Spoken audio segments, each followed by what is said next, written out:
Hey, I'm Oz Perlman, and this is the instructional video for True Love. This is an anniversary waltz type effect. In essence, a double-faced card is used, whereby two cards, seemingly selected at random, fuse together with signatures on both sides. That's the classic. This is my direct handling of it. What you're going to need for this routine is a double-faced card. You actually need lots of these. I highly recommend picking up here at Penguin the double-faced deck, which will give you 52 cards, all of which are double-facers. You're going to be going through one per performance. You're going to be giving this away. It's a great souvenir. You're going to need a double backer. You're only going to need one of these. Maybe after time it'll wear out and you'll want another one, but this never gets used up. This is reusable in each effect. Simply two backs on both sides. I highly recommend picking up a special assortment pack, as there are double facers in there, double backers, whether you want blue, red, whatever. It's just a good thing to have, a good side item. Anyway, I digress. True Love. Here is the way to begin this routine. You have the two cards, the double facer and the double backer, on the bottom of the pack of cards. This is a finale. This is something you want to close with. So if you want to have these two gaffs set up, here's how you can ring them in at a moment's notice. You can keep them out of the deck at the beginning. When you come up to approach a table, with your fingers, feel one, two cards. Put your finger in between those cards. This is casually while pattering. Let everything else fall out and leave those two in the box. I've just left the double backer and the double facer in the box. And keep in mind, these are signed. When you perform this, they're going to be unsigned, of course. You perform whatever effects you're going to do with the cards. When you're ready for the trick, you put the cards away as if you're done, and then you reconsider. You know what? One last thing for you guys. Since you're a couple, how long have you been together? Ask some sort of question. You've rung in the gaffs. They are now in the deck. Now, the first moves you're going to do are going to be an overhand shuffle, retaining the bottom card.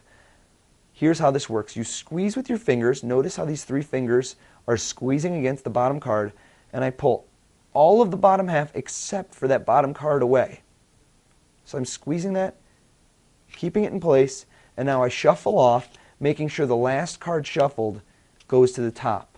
All I've done is move the double backer from the bottom position to the top of the deck while retaining the double facer on the bottom. I'm going to try that one more time just so you can see it. Here's an exposed view. I'm retaining the bottom card in position with my fingers while pulling aside the bottom half. Running, running, running. You can deal these as much as you want. Shuffle them off. Just make sure that the last card that goes on top is a single card. Turn the pack over. You're going to do an identical move. This is all done while pattering. Retain what's now the bottom card, in essence, the double backer, where it is. Keep it there. Pull off the bottom. And now, as you begin this overhand shuffle, the first card I'm going to shuffle is going to be in-jogged. That means I'm going to shuffle it off in-jogged. That means it goes in about an inch or so from the rest of the cards and continue to shuffle the rest. Just so you can freeze and see what that looks like. This card is the card right above my face-up double facer.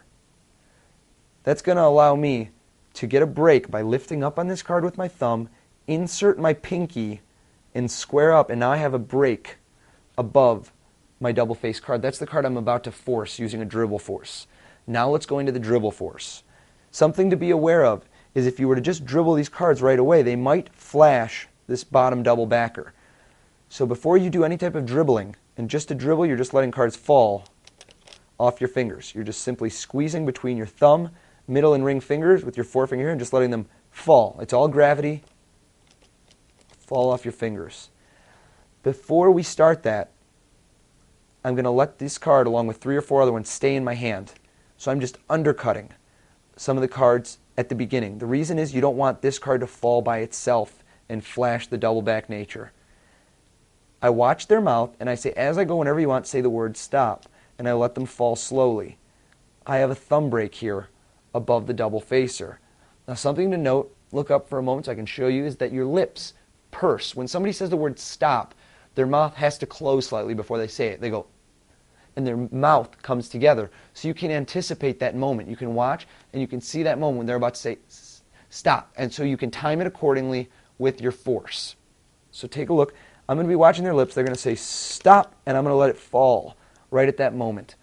It's something you have to practice, and it's a bit of timing, but as long as you watch their mouth, you'll be able to notice when they're about to say it and time your dribble force accordingly.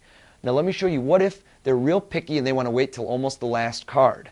The way I would do it then is as I let them fall, I'm going to let my selected card pass. If I know I've missed the force, I let it pass, and as I dribble some more, I dribble to an in-jog. As I'm dribbling, I just pause for a moment, I dribble an in-jog. That means that I've let the cards fall, just like before, in-jogged, and back forward, and now I go really quick. And I go, oh, you missed it. You got to go faster this time. So I make a joke out of the fact that they didn't hit the force card. They went too fast, and I let it go. I do it again, and this time I will force them. So I'll say, go ahead and say stop, a little sooner today. There, great. I deal it down, and I put my finger on here while they're signing it. The reason is you don't want them to pick this up because they're going to flash the double-faced nature. This is an audience management moment. Hold it down while they're doing the signature. They've signed it, good. If you feel that somebody is a little bit touchy-feely, move it towards yourself a little closer so they don't anticipate and try and take the card for any reason. You turn towards the other spectator, the other person in the couple. You're going to take about half the deck and you're going to shuffle. And remember, our double backer that we're about to force is on top of the deck. And as I shuffle, I get an in-jog with the first card. In-jog the first card and then shuffle off. So it's a virtually identical situation to before. All I need to do to get a break is lift up on the in-jog, put my pinky inside, and square it all up. And now we're going to do the exact same thing and do a dribble force face down for the other spectator. So I let the cards fall, they say stop, and I time it accordingly and I deal the double backer down onto the table. Now notice when you deal this, you don't want to deal it directly on top of the other signed card. Deal it next to it and put the deck aside. You're now going to pick up the double facer, place it on top of the double backer, side jogged. So one is over to the right, here's the double backer. Now what we're about to do is a two-card Monty move. In essence, in the act of turning these over, it's a very subtle move that makes it appear as if you're seeing this card and you're seeing two different backs and two different faces of two different cards. In reality, you're seeing the same double facer two times and the same double backer. Here's how it works. This little click subtlety helps tremendously. I'm going to mention that they've already signed their card to this spectator, so it only makes sense that you go ahead and sign your card. As I'm tapping this, like so, and I turn my hands over, here's what happens. My thumb is going to push this top card over to the left, while simultaneously my fingers are going in. So this is the motion. These fingers go in and bend, my thumb extends out. This is the motion. This is an exposed view without turning over. This card gets pushed to the left, and this card gets pulled to the right. Done at speed, or actually I'll slow it down half speed, you're seeing, this is that illusion of you seeing this card and it being this back. And if you do it with the tapping noise and you maintain the tap on both sides, it's very powerful. You've signed this card, so you know what? You go ahead and sign your card as well. You pull this off and you have them sign their name. In essence, they think they've just seen two separate cards selected. They see two cards and they've seen themselves sign each side. This is truly an amazing moment because in their mind, it couldn't be any more separate. In a lot of these routines, the flaw is that there's only one card in play at any one moment. Here, there's two cards. Two cards, and they're literally seeing signatures on both cards. Very powerful. Now, for the revelation. The cards are going to be squared up and placed in your hand. So at this moment, they've signed them. You're going to square them up, and it's going to be in a deeper mechanics grip. This is mechanics grip. This is somewhat of a gambler cop position. The cards sit right here. Notice how the card is sitting right in my hand and it's overlapping the edge of my hand slightly. At this point, I tell somebody to hold out their hand. This is done for two purposes. One, it gives me the misdirection of moving these cards a little bit further back and positioning the bottom one into gambler cop. Second, it gives them a moment to put their hand forward because you're going to place the card in their hand. I lift up on one card and I put this in their hand. Now notice the attention is here, focused on this hand. My left hand, so you can see what the gambler cop looks like, is going to turn the card down, and I notice this is concealed, so I'm going to show you an exposed view. See how that corner is nestled right in between my ring and middle finger? And this edge goes along the meat of my thumb, this big hunk of meat right by my thumb. Your hand drops casually to your side. Nobody is going to be looking here. Don't act guilty. Don't be tense about it. Just let your hand casually relax. Imagine there's nothing there, and it'll show that way. The card gets placed in their hand. Now, suiting actions to words, I'm going to tell the other person to hold their hand out and place their hand on top. Now notice what I'm doing here. I'm showing them in a gesture what I want them to do, and I'm simultaneously concealing the card in Gambler Cop. So my hand goes on top of this one and then turns up. Be very aware of your angles. You don't want to turn up first and then put your hand, or it's going to flash. You want to bring your hands together and then turn them together like this. So I'm concealing this card in Gambler Cop in my right palm. Now the spectators are suiting actions to words, and they're both putting their hand on here. I don't even mention it, but at this moment, I palm the card off, and I simply move the deck out of the way. That's it. The deck just moves over. Don't point it out. It'll be a moment that's completely forgotten. You've palmed off the card and moved the deck out of the way. They're both holding the cards between their hands. This is the magic moment. This is the moment where you're going to talk about two hearts combined, two lovers that have known each other for years. You can ask how long they've known each other. 50 years they've been married.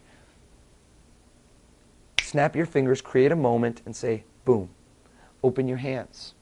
And this is when you let them discover it for themselves. Don't say anything. Let them see what's happened. Let them etch this magic moment into their mind. They're going to feel it. Everybody's going to look to see if this is somehow glued together, because this is so strange. And then they see that it's their card with both their names on it signed. And that's the moment when you let them keep it and say, you'll remember today and you'll remember me as well. Give them both a big round of applause. And that's true love. Now, I want to give you a second handling, because the Gambler Cop with the palm can be slightly intimidating, and I don't want that to shy you away from doing this effect, because it's absolutely incredible.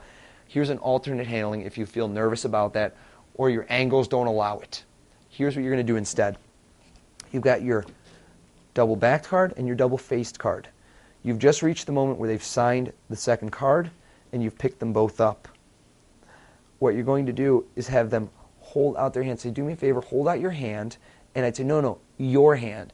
This moment of gesturing, of saying, oh no, wrong hand, the other hand, as the other person comes over, that's going to create an offbeat moment of misdirection where you can pick up the deck and you can ditch the top card. So I've got a break between these two with my thumb, and I'm simply going to put the deck aside. So it's as if the deck comes close for a moment. No, come closer, and my hands just blend together. No, not this hand, this hand. And notice how my hands come together for a split second. The deck goes away. So the deck touched the card for a split second. The deck gets put away. I lay it in their hand, and you continue as before. Put your other hand on top. Squeeze those two cards tight. Make sure to say squeeze those two cards. It creates that impression. And then same moment. They open their hand. There's the revelation. Give this to them to keep. That's true love.